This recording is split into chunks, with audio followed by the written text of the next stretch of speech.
Hi, it's me again, and I've had this one bookmarked for a couple of weeks to talk about because I thought it was interesting. You know, the BBC love a scandal. Everybody knows that by now. BBC love a scandal, don't they? They thrive on a scandal. Well, one of the big scandals over the last few years that sort of come out, we talked about it a lot on this channel and on the other channel, was Martin Bashir. And then I stumble across this headline. I bookmarked this on the 10th of December. It's in the Telegraph. BBC ordered to release emails relating to Diana interview amid cover-up row. It was another dirty situation from the BBC.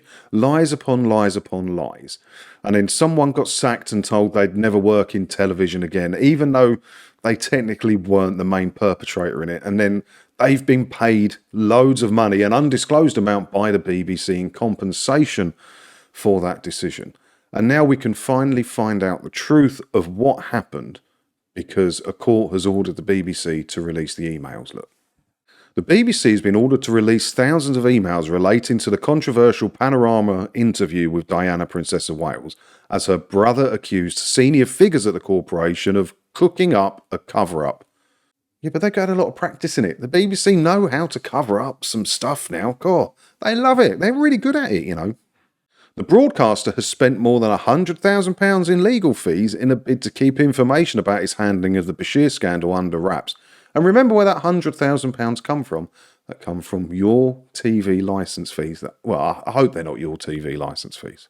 But in a damning ruling, a judge has now ordered BBC bosses to immediately disclose around 3,200 messages. So we're finally going to get answers. For the first time in a long time, we're going to get to see and read the internal workings of the BBC. Who was involved, what was said, how it was said, and how they came to the decisions that they came to. That, to me, is interesting. We're finally going to see how the people inside the BBC think and feel about journalism and how much respect they have for the world of journalism and for your TV licence fees. So I was really happy about this, and I was very interested to get my hands on them emails, because if they're going to be made public, I can get them, right? This popped up. Look. BBC set to redact some emails judge ordered to be released over Bashir scandal. Well, quelle surprise, I didn't see that one coming. Did you? The BBC have found a way to redact most of the emails and all of the juicy content from them. Quelle surprise. I mean, I file a lot of FOI requests with the BBC, and I always find a way to wiggle out of it. So I was as excited as I was when I first read that other headline that they're going to release the emails. I was always a bit concerned that they'd find a way to wiggle out of it. And the BBC have. They're good at that.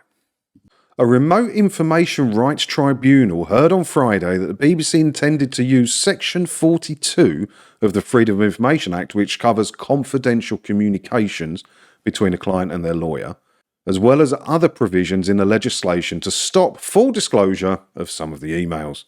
Mr. Webb told the hearing, "We all know that some documents, roughly 300, will be claimed by the BBC to be withheld under Section 42. So about 300. How many did it say? How many documents did it say was in that other article?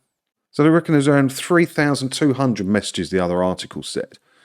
And they're going to stop around 300. So all we're going to get other rubbish emails just talking about production and meetings and stuff like that. We're not going to get any actual information. It's all going to be redacted by the BBC. Standard BBC behaviour. We're going to hide exactly what we're doing and why we've done it. We don't want the people to see how dirty we are inside, because they are. They're a dirty organisation with a very, very checkered history indeed.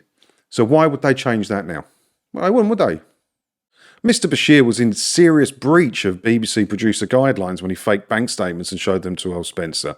He said earlier, "I've been waiting 2.5 years for these documents. We have been told this whole mass of data was initially meaningless, irrelevant and nothing to do with a cover-up, etc.